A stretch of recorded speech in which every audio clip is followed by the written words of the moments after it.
UK పర్యటనలో భారత్కు మరో ఓటమి ఎదురైంది. కార్డిఫ్ వేదిక ఇంగ్లాండ్తో జరిగిన రెండో వన్డేలో 4 వికెట్ల తేడాతో టీమిండియా ఓటమి పాలైంది. ఈ మ్యాచ్లో భారత్ బౌలింగ్ పరంగా రాణించినప్పటికీ బ్యాటింగ్లో మాత్రం విఫలమైంది. ముఖ్యంగా మిడిల్ ఆర్డర్ బ్యాటర్లు చేతులెత్తేశారు. వీడియోను చూసే ముందు చిన్న రిక్వెస్ట్ అండి, వీడియోను లైక్ చేసి మీ సపోర్ట్ ని తెలియజేయండి. మొదటిసారి మన ఛానల్ ని చూస్తున్నట్లయితే సబ్స్క్రైబ్ చేసుకుని పక్కనే ఉన్న బెల్ ఐకాన్ ని ఆన్ చేసుకోండి. దీంతో తొలుత బ్యాటింగ్ చేసిన భారత జట్టు 44 ఓవర్లలో కేవలం 233 పరుగులకే ఆల్అౌట్ అయింది.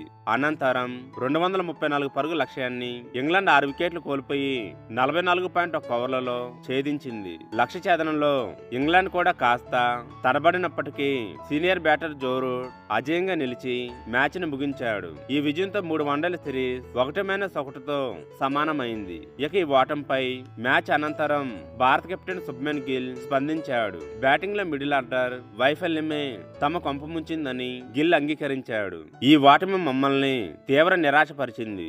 25 ఓవర్లు ముగిసేసరికి మేము మంచి పొజిషన్ లో ఉన్నాం. 300 పరుగులు చేస్తామని ఆశించాం. కానీ ఒక్కసారిగా పరిస్థితి తారుమారైపోయింది. మిడిల్ ఓవర్లలో వరుసగా వికెట్లు కోల్పోయాం. మా టాలెంటర్లో గొప్ప బ్యాటర్లు కారని మాకు తెలుసు.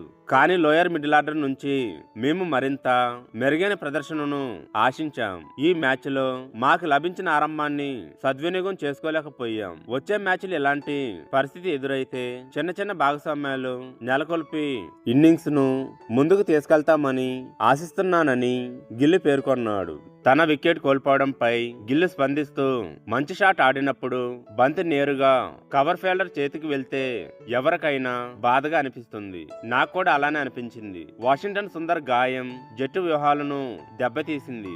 వాషి మా జట్టులో కీలక ఆటగాడు. అతడు బ్యాటింగ్ చేస్తూ మిడ్ ఆఫ్ వైపు సింగిల్ తీసే క్రమంలో గాయపడ్డాడు. దీంతో మేము ఇన్నింగ్స్ మొత్తం మా ప్రధాన బౌలర్లతోనే బౌలింగ్ చేయించాల్సి వచ్చింది. జో రూట్ అద్భుతంగా ఆడాడు. ఒకవేళ స్కోరు 300 ఉంటే అప్పుడు రూట్ పై ఒత్తిడి ఉండేది. కానీ ఇలాంటి చిన్న స్కోర్లు ఛేదించడంలో అతడి దిట్టని చెప్పుకొచ్చాడు.